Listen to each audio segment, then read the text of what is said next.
What's up, everybody? Welcome back to RacingDudes.com. Today I'm going to give a preview of a very interesting race. It's the Curlin from Saratoga. So Saratoga runs the Curlin on Friday and then the Jim Dandy on Saturday.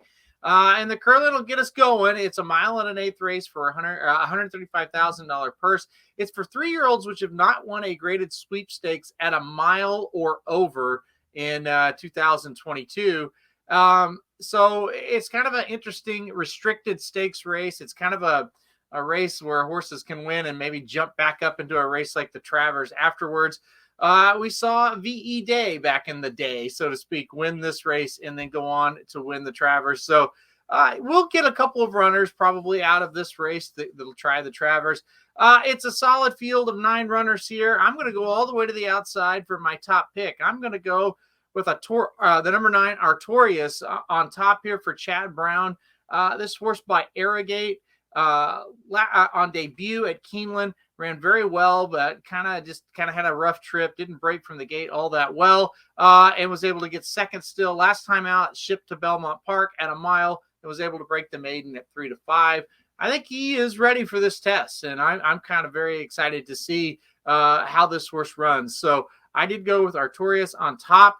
I wouldn't blame anybody for going just 2 horses to the inside with the number 7 Creative Minister. Of course, you might have heard of this horse. Obviously, ran in 2 of the 3 legs of the Triple Crown. He actually ran on Kentucky Derby Day as well, but that was in an allowance race at Churchill Downs, and he was able to win. He ran very strong in the Preakness. That's the race where he really stood out. He was 3rd in that spot, only beaten 3.5.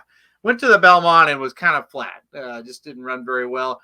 I'll try to beat him as far as on the win end here. I think he's one that we can try to get past. So I will try to beat him on the win end. But I wouldn't blame anybody for betting this horse or picking this horse to win. He makes a ton of sense. So number 7, Creative Minister, will probably be a fairly heavy favorite if I had a guess. I think he's going to be pretty heavily bet in this situation. Some other ones in here you may have heard of. How about the number 3 AP's Secret for Saffie Joseph? He was 3rd in the Texas Derby last time out. Gilded Age, the number 2 horse, went over and tried to win the race over in Dubai, the UAE Derby. Mine left me for a second there. Came back to the United States and won last time out at Churchill Downs. Western River, also a big winner at Churchill Downs. Golden Glider, a horse that was also in the Belmont Stakes as well. So a lot of familiar horses here that you're gonna maybe have heard of. I think for my long shot, I will go to the number 1 Western River coming in for Rudy Brissett. Ricardo Santana will ride. This horse tried the Peter Pan, wasn't great, got beat there, but went back to Churchill Downs, won an allowance race.